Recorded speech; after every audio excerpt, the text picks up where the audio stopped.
السلام علیکم ورحمۃ اللہ وبرکاتہ۔ حامدا ومصلیا اما بعد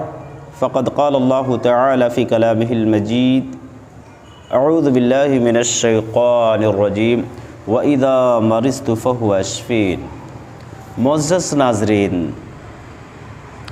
طب نبوی کی 15ویں نشست لے کر کے میں آپ کی خدمت میں حاضر ہوا ہوں۔ موضوع ہے فالج کی بیماری۔ فالج ہوتا ہے نا، کسی اعضاء میں کسی اعضاء کا کام کرنا بند ہو جاتا ہے، وہ عیبدار ہو جاتا ہے۔ تو سب سے پہلے اس کا سبب جانیں، کیونکہ فالج کی بیماری جو ہوتی ہے عام طور سے کثرت سے ٹھنڈی چیزوں کا استعمال کرنا، یا اسی طریقے سے ریڑھ کی ہڈیوں میں چوٹ لگنا، یا جسم کے کسی اعضاء پر سوجن کا ہو جانا، یا اسی طریقے سے جو ہے بہت ہی جسم کا کوئی اعضاء کچل جانے سے بھی ہو جاتا، یا جسم کا جو ہے کوئی اعضاء کٹ جائے، یا کبھی کبھار ایسا بھی ہوتا ہے کہ ہائی بلڈ پریشر کی وجہ سے جو ہے دماغی نس پھٹ جاتے ہیں، جس کی وجہ سے بھی ہو جاتا ہے، کچھ دماغی نسوں میں پھٹن آ جاتا ہے، یا جراثیم کا کوئی پرابلم ہو، جراثیمی کوئی اثر ہو، اس سے بھی فالج کی شکایت ہوتی ہے، فالج کی، ہے نا۔ تو یہ کچھ اسباب ہیں، ٹھنڈی چیزوں کا کثرت سے استعمال کرنا، ریڑھ کی ہڈیوں میں چوٹوں کا لگنا، کسی اعضاء کا سوج جانا، پھول جانا، ورم آ جانا، یا اسی طریقے سے جو ہے کسی اعضاء کا کچل جانا یا کسی اعضاء کا کٹ جانا۔ تو یہ کچھ اسباب ہیں جن اسباب کی بنیاد پر انسان کو، اور اسی طریقے سے ٹھنڈی اور گرمی کے ریئیکشن سے بھی ہوتا ہے نا، تو اس سے بھی ہوتا ہے۔ اور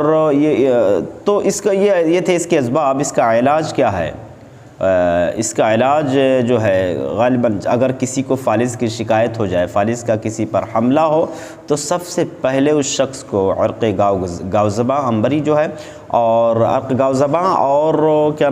شہد، یہ دونوں چیزوں کو ہم وزن لے کر کے، دونوں کو کمبائن کر کے ملا کر کے غالباً گرم کیا جائے، اور گرم جو ہے ایک دن میں کئی مرتبہ، ہے نا، 5-6 مرتبہ، 7 مرتبہ، یا اس سے بھی زیادہ، جتنا بھی ہو سکے زیادہ سے زیادہ اس کو پیا جائے۔ یعنی تقریباً اگر 15 ml شہد ہے تو 15 ml عرق گاوزباں لے لیں، یا 20 ml شہد ہے تو 20 ml وہ بھی لے لیں، یعنی دونوں ہم وزن جو لے کر کے دونوں کو ملا کر کے اور گرم جو ہے پیا جائے دن میں کئی مرتبہ۔ یہ غالباً 3 دن تک اس کا استعمال کیا جائے، ہے نا۔ انشاءاللہ العظیم اس سے جو ہے کافی حد تک جو ہے فالج کا جو حملہ ہوگا، اس کا حملہ بالکل رک جائے گا، ہے نا۔ وہ حملہ جو ہے بیماری بڑھنے نہیں پائے گی، بیماری کو وہیں پر روک دے گا۔ اب اس کے بعد میں کچھ اس کے علاوہ کچھ اور جڑی بوٹیاں ہیں، غالباً بیخ ازخر اور بیخ کبر، اور اسی طریقے سے بیخ بادیان، اور اس کے علاوہ جو ہے کچھ اور بیخ کرفس کر کے، بیخ ازخر، بیخ کبر، بیخ کرفس، بیخ بادیان، ملیٹھی، استخدوس، یہ غالباً 5-6 چیزیں ہوئیں، اور اس کے علاوہ منقع لے لیں 8-9 دانہ، اور اس کے علاوہ انجیر لے لیں 4-5 دانہ، بیخ ازخر، بیخ کبر، بیخ کرفس، بیخ بادیان، ملیٹھی اور استخدوس۔ منقع 8-10 دانہ لے لیں، 4-5 دانہ جو ہے انجیر لے لیں، یہ ٹوٹل 8 چیزیں ہوئیں۔ ان 8 چیزوں کو تقریباً 1 پاؤ لیٹر پانی میں ڈال کر کے اچھے سے ابالیں۔ جب اچھے سے ابل جائے تو چھان کر کے وہ کاڑھا آپ کا تیار ہو گیا، وہ کاڑھا آپ پئیں صبح اور شام، اس طرح سے 2 ٹائم پئیں، 1 دن، 2 دن، 3 دن، 4 دن، 5 دن، 6 دن، 7 دن، کنٹینیو جو ہے 7-8 دن استعمال کریں۔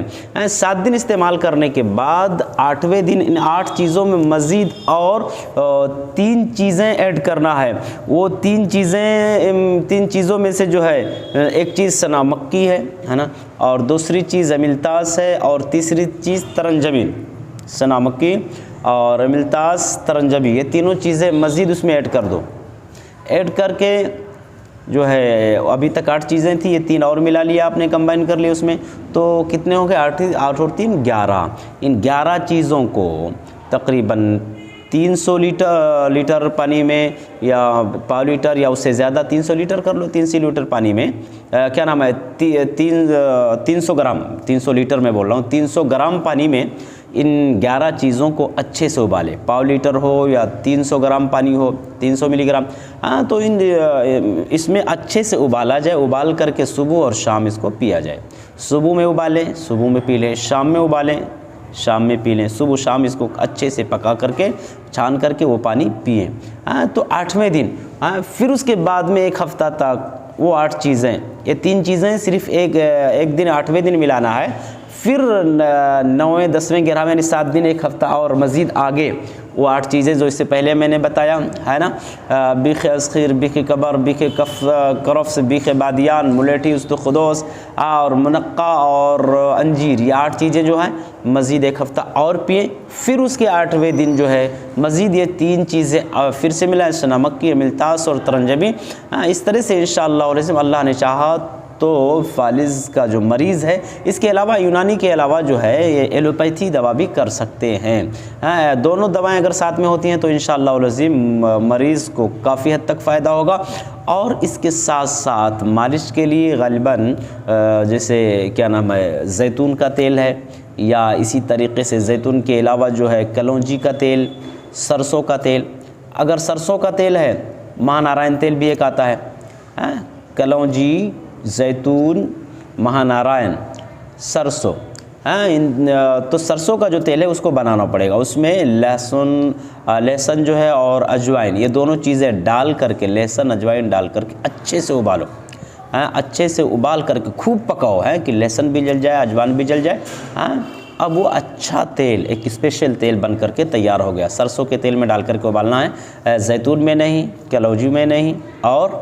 مہا نارائن تیل میں نہیں، ان 3 چیزوں میں نہیں بلکہ سرسوں میں ڈال کر کے اچھے سے ابالو۔ اب یہ چاروں میں سے جو بھی آپ کے پاس میں انتظام و مہیا ہو، اور جو جس اعضاء پر، جس جسم کے جس حصے پر فالج کا حملہ ہوا ہو،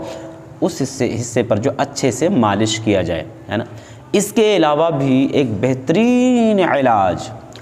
جس حصے پر آپ کو فالج ہوا ہو اس کو اچھے سے کاٹن سے اچھے سے اس کو ڈھکا جائے، اور اس کے علاوہ اس حصے پر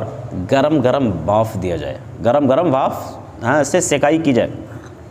اور اس کا بہترین جیسے کوکر ہے، کوکر کا جو اوپری حصہ ہوتا ہے جہاں سیٹی لگایا جاتا ہے، سیٹی آپ نکال لیں، اندر پانی ڈال دیں ابلنے کے لیے اور سیٹی نکال لیں، سیٹی کی جگہ پر ایک اچھا پائپ، ایک نلی لگا لیں، ہے نا، اور تاکہ اس نلی سے اچھے سے وہ گرم گرم بھاپ آئے گا، اور اس سے اچھے سے وہ تیل آپ نے لگایا، تیل لگانے کے بعد اس پائپ سے جو گرم بھاپ نکل رہا، اسی گرم بھاپ سے اچھے سے سیکائی کرو۔ انشاءاللہ العظیم اللہ رب العالمین نے چاہا تو مریض 1 مہینے کے اندر شفایاب ہو جائے گا، انشاءاللہ العظیم بہت جلد ٹھیک ہو جائے گا۔ بہرحال ہم اللہ تعالیٰ سے دعا کرتے ہیں کہ الہی ہم تمام مسلمانوں کو ایسے ہر قسم کے مہلک امراض سے بچنے کی اور بچانے کی توفیق عنایت فرمائے۔ آمین۔ السلام علیکم ورحمۃ اللہ وبرکاتہ۔